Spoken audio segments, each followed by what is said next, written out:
Hey everybody, it's our discussion of Homeland here on what the... No, it's not. What? Because I think I was looking down. No, it's Been Newsroom. there, done that. It's Newsroom, not Homeland, although we have a nice little Homeland review happening also. So this is Newsroom, episode 5, Oh Shenandoah, the penultimate episode of the series. Ever. Yeah, which is the last episode to have a pen in it, I think is what penultimate means. Yeah, after this, There no were a pens. lot. No more pens. And it can write in space, we found out. Brett Ehrlich, Johnny Pye, and Alonzo Duralde. Thanks. It's a great name. He didn't contest that nickname. It's too good. I've given up. Yeah. Charlie. Charlie. We hardly knew ye. Oh no, Shenandoah. No, I didn't. Well, we hardly knew anybody on the show. Right. I have, I don't hate everything about this show. That ends up being what comes out. I love the idea, again, that it's journalism as we wish it were, even though it isn't in any way.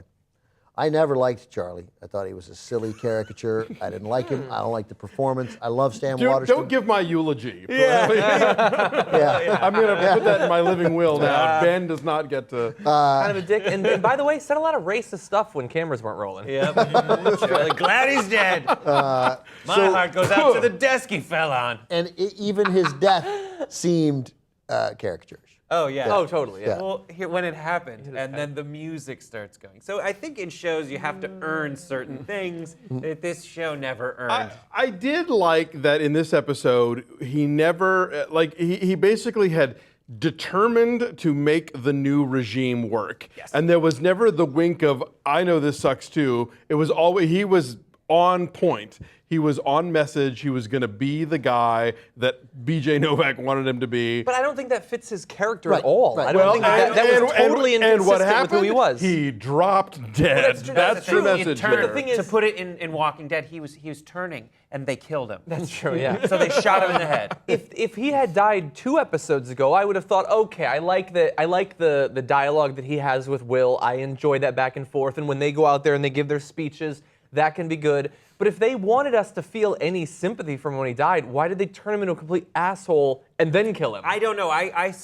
very much agree with Alonzo in that I noticed, I was hoping that this would happen to Charlie. Not that he would die, but that after the new regime came in, he would, grin and bear it. And as we learned from a deal that he struck with Jane Fonda, with Leona, that he was going to do his best to make this work. And I really enjoyed that part of it. I thought the death scene itself was hilarious. We were sitting there going, no, Charlie, you hit my desk, Charlie. Like Charlie bit my finger. I kind of dug this episode, I have to say, because it occurred to me that what I like about Sorkin when it's working is that yes, he writes a way in which no one actually speaks, but that can be really entertaining. And it took me back to Joe Mankiewicz, who, the guy, our federal attorney who played him in the thing. But no, you look at All About Eve, nobody talks that way. No. But you kind of wish they did, or at least you kind of wish you could hang out with people that did. And so when Sorkin is firing on all cylinders and not just sort of poking at straw men, it's fun, snappy, smart dialogue. And I think that the up till now, it's been, let's pick on B.J. Novak and let's talk about this sort of theoretical bullshit that we all hate. And that felt sort of empty and like I said, strawmanish. But now that we're seeing it implemented and in action and with his crew on the ground doing their stuff. What would they actually do with that? Exactly. Yeah. Then that becomes smarter and funnier. You get that great Sloan interview, which was awesome.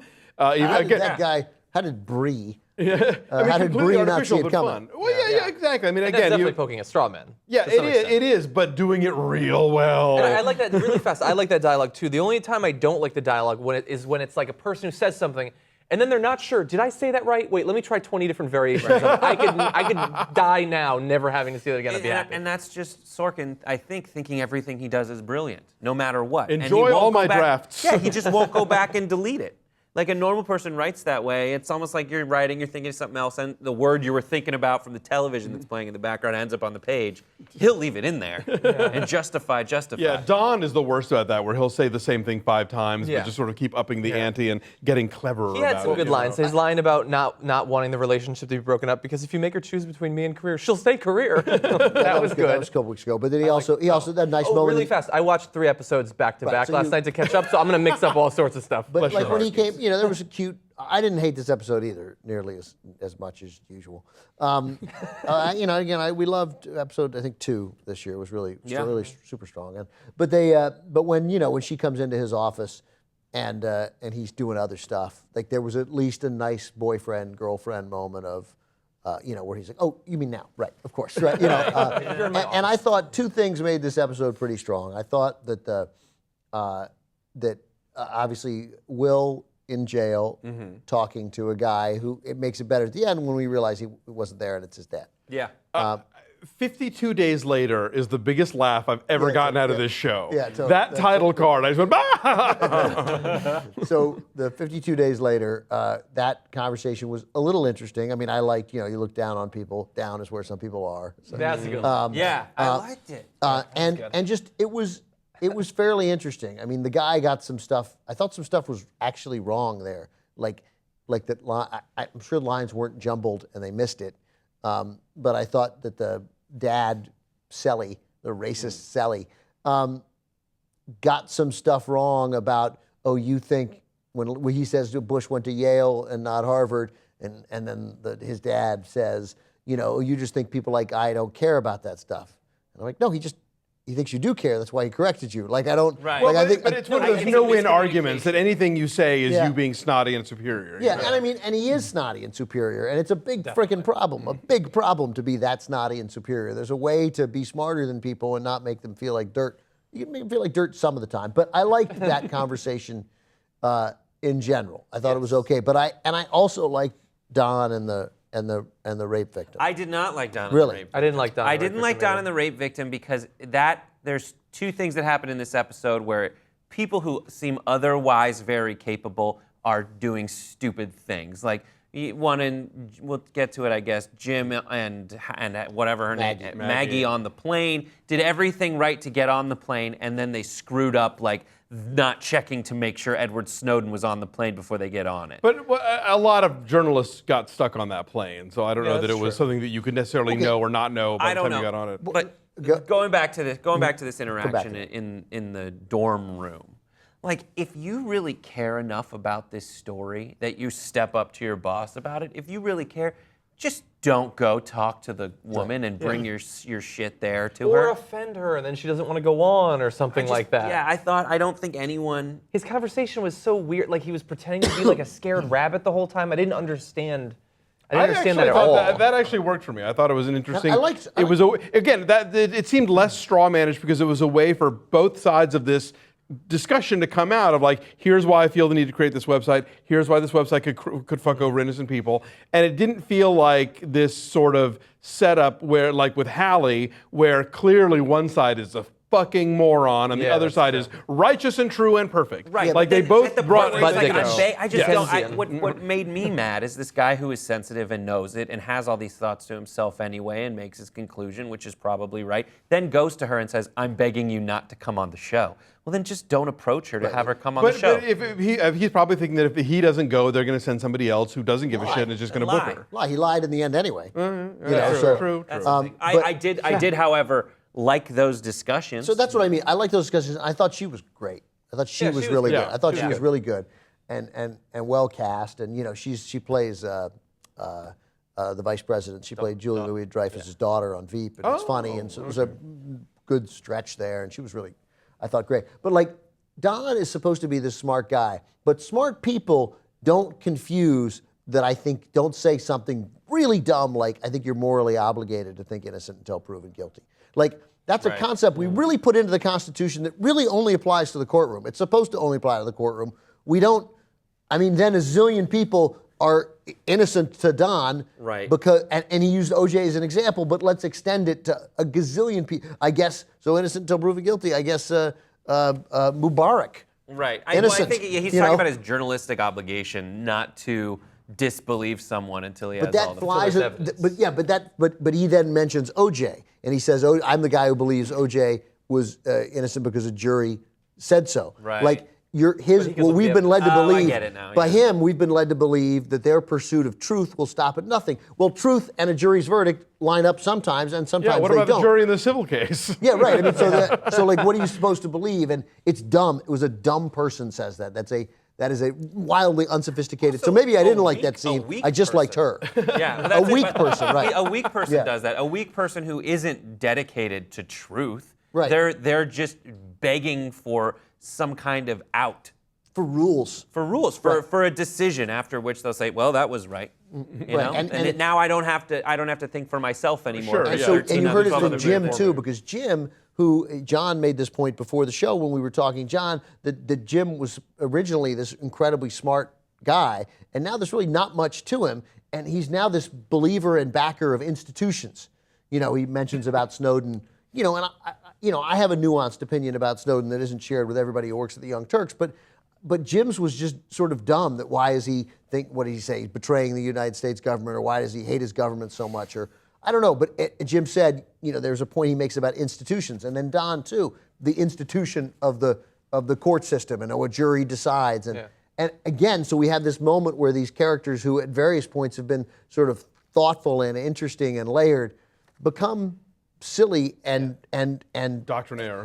doctrinaire, and the same thing then to Charlie too, who is this believer in journalism the right way, but then doesn't seem to even be that. Okay, here's the thing though: if we Doesn't seem to be struggling with find out in the moments before he's dead that he still has the power to not to keep people from getting fired, that he has, he's the one who gets to do that and not new guy, then clearly he's doing all this as a way to stave that off and keep it from happening. He's trying to play along, not just for his own skin, but for the sake of everybody who works there, so this guy doesn't go in and clear house and start all over with a big batch of, web goons who don't understand how journalism But, like, works. I get- That's the backstory for why Charlie's doing that. I get most of, like, if they want to put one block of Kim Kardashian or Justin Bieber, something like that, but to approve and to push for the rape victim to be put next to the guy that raped her, like, is he supposed to have any ethics left? And I think that he can compromise a lot to save these people's jobs, but I think that he's supposed to represent something greater than that. And so I think to push for that story in particular, it just seemed totally inaccurate. I think, he's been there a long time. He would have money. He's safe. Like, Will's obviously safe. So the staff could stay. Some of them would stay and choose to work at what sounds like just a normal news show. Is this where he's not trying to take it anywhere interesting? That app through is it. pretty terrible. That app is- No, the app is terrible, but they'd walk out. I mean, and I think it'll happen next week. These guys, they're going to leave. They're all going to quit. They're all going to quit in mass. We're going to get to see Gary Cooper and Tess nobly walking out. Into the sunset. I thought there would be a great sequel to this show, maybe next season on HBO, that was going to be Charlie and Tess. Charlie and Tess. like she's the great assistant, and he's cranky and wants the special kind of organic pizza, and Now, I will say this: I thought that the B.J. Novak character was unbelievably caricatured. I mean, not unbelievably, but like was past the point of credibility. Like that he was being written in such a way that, like, oh, this could never happen. This couldn't exist. And then I read the article about the Facebook guy who just destroyed the New Republic, and I was like, oh. right. Sorry, Sorkin, you were right. These guys are out there. And to have the New Republic the Facebook New Republic story happening simultaneously with the UVA Rolling Stone rape story. Right. Like they managed to get these. This show is eerily on point for something that was for a shot change. 6 months ago. Or you know. Sorkin's behind the scenes at Rolling Stone. That's very possible. Sorkin is far more manipulating powerful than we everybody. realize. Yeah, this season really, like, they have all this stuff about national security and secrecy and espionage and all that, but it really seems to be the season of I am going to tear apart citizen journalism and the internet and crowdsourcing and all that. Almost every episode has had a subplot of how terrible it is. And how do you when- feel about that? I think that in most cases, Sorkin's probably right. I think it does make a lot of mistakes. I don't think that they care enough about credibility or experience and stuff like that.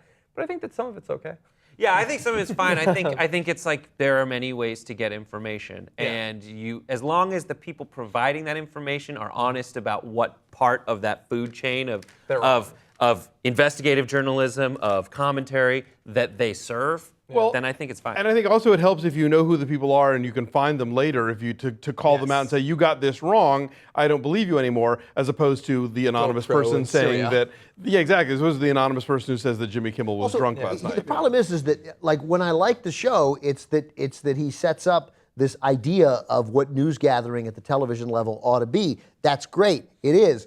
But then when he's making the commentary about how the citizen journalism and everything grouped together on the internet is crap, which is a crazy thing to say. But the truth is, Aaron Sorkin's newsroom, ACN, does not exist. It does not exist. So what in the end, he's saying that we got to spend our entire time listening to frickin' Bob Schieffer and Scott Pelley, who you guys don't even know, by the way, right? You know, I mean, so like, and that no, it's the Anderson Cooper show. That's really those people know. The people who work at those shows, they aren't like these people. They aren't that smart. Neither am I. But I mean, but they don't have this as their goal. They get stuff on the air. They crank stuff out. They put both sides in. Luke Russer gets hired at NBC just to be like, well, I don't know, both sides do it. Both sides do it. Yeah. Like, and that's all we are. That's the state of journalism in this country. The sequel to the show is Will Goes to Work at Sports Night. I love it. I'd watch it. I have no problem with that. No, and why, to get back, why did Jim, like he had to give up his watch and the cash, he had to give up his suit to that guy? His suitcase and everything in it. Did he But- give him And his everything? shirt. But what was he was already wearing? And his pants. Yeah, I don't get that. Yeah. Like, why did he have to give up his pants and shirt? It's stupid. Well, It'd be because funny. you go to be Russia good and they all want your jeans. Yeah, 'Cause exactly. in 1975. Well, No, thing he about- had actually been robbed. That's why he was wearing the shitty Sochi stuff. The thing about Jim and you, what I like about this show, similar to you, is they have these ideas that kind of war back and forth about what it should be. The problem is it's jarring who ends up having these conversations and what position they fill, which is why I think I want to rewatch this whole show thinking that it takes place in the Matrix world. And that when people make their transformations, it's just like the Matrix where they become agents and they're agents of Sorkin. And they stop being who they were just for a second, and then he just manipulates them and then lets them go afterwards as though they just go, whoa, what happened? How hot was that kiss? Oh, I was just going to say that was a really big letdown of a kiss. Here's the upside of tying a knot on Jim and Maggie. We don't have to talk about it at all during the finale. We can move on to other things. they'll just- They are done. They are sick of forking them. That's taken care of. They don't have to play any role in the finale. If think there it's doesn't mean they won't. if there just No, hadn't but been they any don't have to. turbulence, by the way, which allowed for Maggie to again just throw something out here that she couldn't possibly know or wouldn't know that she knew exactly how turbulent. Like, fuck you. It's actually No, it's interruptions. because It's interruptions in laminar you flow. watch Star Trek while you're on planes. Right. She looks up laminar flow or Laminar. Now, laminar if flow. there hadn't been the turbulence, though, I guess she said, "Where do you think we're going to go?" So, I mean, I guess he's about to fuck her from behind in the bathroom. Yeah, that's that what would I have been thought. That's that what would I have been assumed fun. what they meant, Like yeah. maybe that would have been fun. I was hoping they were I just was- going to go back. I thought that's what yeah. she was talking about. Yeah. Can I ask you a really quick question? Hopefully it'll be really quick because I know we're over. So I might be getting things mixed up because I watched 3 episodes, but we had the 52-day jump ahead. Yeah. We saw before that the source had the information given to the AP or something like Yeah. that. So then 2 days go by and she kills herself. Are we led to believe that the AP either sat on the story or nobody cared about the story? Like there was apparently no update on, oh shit, the country's been torn apart by this news. I think Nobody cares? That's a very good question. Nobody good talks question. about Kundu. Kundu again. Yeah, and The I thought Democratic that was Republic, weird. I thought it was like, what do we do? Just have her I guess kill she was herself. just a scared, upset person. But nobody cares about the story now. Like after 52 days, there's Yeah, it's not like even a mention. there's not even a sentence about like, oh well, we ran it, and everyone yawned. that was you know, 4 episodes. It was so stupid. All right. One more episode to go. That's it. Ever. Homeland again. Newsroom episode 6, the finale next On the Sunday. screen. We'll be here Monday. Thank you.